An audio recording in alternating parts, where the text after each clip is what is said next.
Opa, aqui é o Luiz Previdente, muito obrigado por ter acessado essa série de vídeos onde a gente vai abordar o método infalível de diagnóstico ortodôntico. E primeiro eu quero te explicar por que eu chamo de método infalível. Você vai entender que nós construímos esse método obedecendo uma ordem. E esta ordem ela foi criada em cima da hierarquia. Ou seja, você inicia e termina o diagnóstico ortodôntico elegendo prioridades. O que é mais importante eu avaliar primeiro e depois uma certa sequência hierarquizada. Segundo, nós vamos te ensinar a obter as principais informações de cada exame. Fazendo dessa forma que eu vou te mostrar, você não incorre a erros e nem esquece elementos importantes do diagnóstico ortodôntico. Então, nessa série de vídeos, nós vamos iniciar mostrando que o primeiro aspecto, ou critério, ou fator que você deve avaliar é o campo esquelético, ou o campo da face. Para avaliar o campo esquelético e o campo facial, você deve avaliar 3 exames: a fotografia frontal da face, a fotografia lateral e a teleradiografia lateral da face. Então, nós vamos abordar esses 3 exames. A fotografia frontal.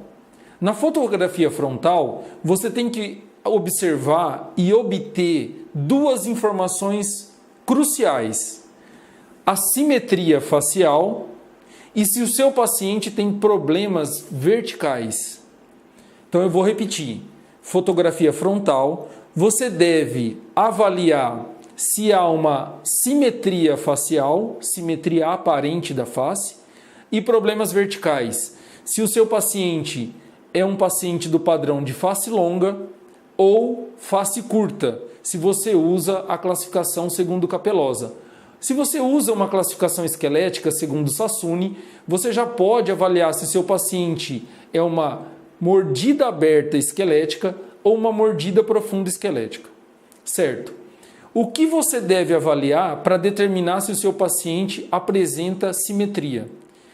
Você deve avaliar as linhas de referências da face.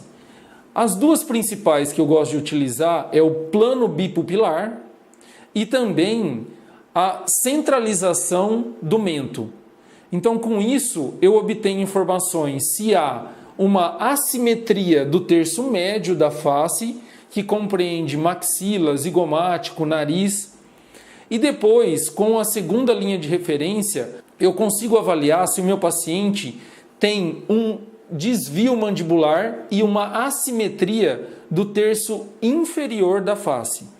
Então, na fotografia frontal, eu quero avaliar a simetria facial e se há problemas verticais.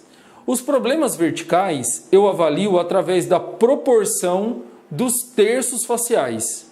Então, eu vou avaliar principalmente o tamanho ou o comprimento do terço médio da face, que vai do ponto glabela até o subnasal, e vou comparar o terço médio ao terço inferior da face, que vai do ponto subnasal ao ponto mentoniano ou mento mole.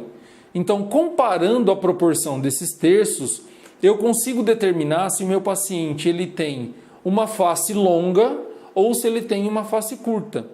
Eu também denomino na fotografia frontal da face o tipo facial, se meu paciente ele é meso, dólico ou braquifacial. Então são avaliações importantes que você obtém através da fotografia frontal da face. Essas são as informações que eu obtenho da fotografia frontal da face para elaborar o meu diagnóstico ortodôntico.